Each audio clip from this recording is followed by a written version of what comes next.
monsieur le maire de la commune de Yopougon, venir confirmer votre parole qui dit que c'est les poulaillers vous avez détruit en nous envoyant des sacs de riz. C'est-à-dire que comme nous sommes des poulets, vous venez nous nourrir avec du riz. Pourtant nous vivons, nous avons vécu pendant des années ici, nous ne sommes jamais allés devant une autorité pour lui demander sac de riz. Ça va, nous on s'arrange pour manger.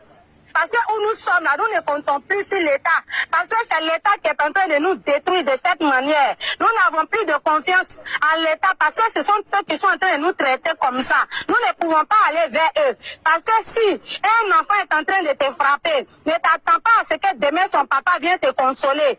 Quand il quitte chez lui, il quitte devant son papa. Donc je vais dire, on nous est considérés comme des déplacés de guerre, peut-être comme des étrangers, comme des esclaves. La GESCO, ici au GESCO, nous ne sommes pas des humains.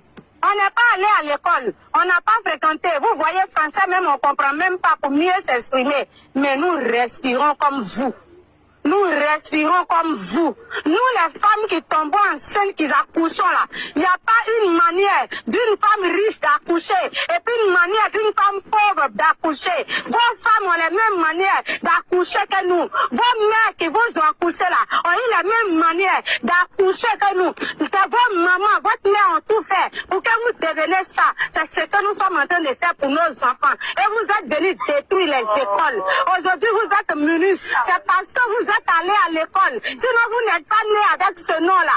Aujourd'hui, vous êtes monsieur le maire. C'est parce que vous êtes allé à l'école. Sinon, vous n'êtes pas né avec ce nom. Ça ne se trouve pas dans votre extrait de naissance.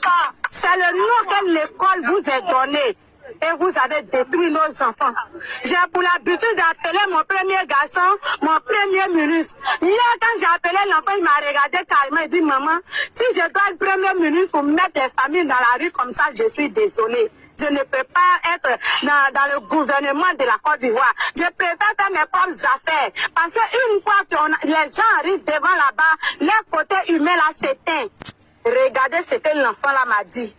Moi-même, j'étais désolée. J'étais là, je ne savais même plus quoi dire à mon enfant. Pourquoi vous faites ça? C'est pour que nos enfants là deviennent des microbes demain, pour que vous-même vous les payez pour aller faire vos sales travail et puis après les tuer. C'est pour que vous traitez nos enfants là demain de mercenaires pour les envoyer sur vos sales boulots et après vous allez les tuer disant qu'ils sont microbes.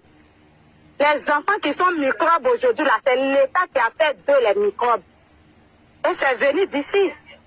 Vous venez casser des maisons, des écoles. Un enfant qui est sorti de chez lui matin pour aller à l'école. Il reste à l'école, on lui dit sort. On les jette dehors, on détruit leur école. Ils courent, ils viennent à la maison.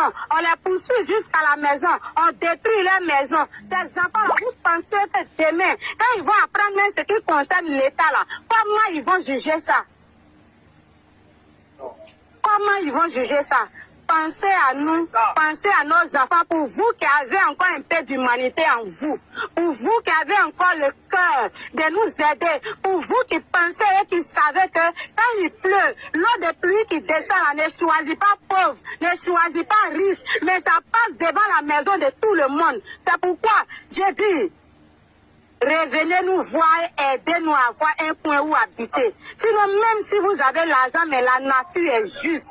Aucun riche ne va planter manioc et puis maïs va pousser à la place. Jamais. Aucun riche ne va planter cacao et puis café va pousser à la place. La nature est juste. La nature est juste.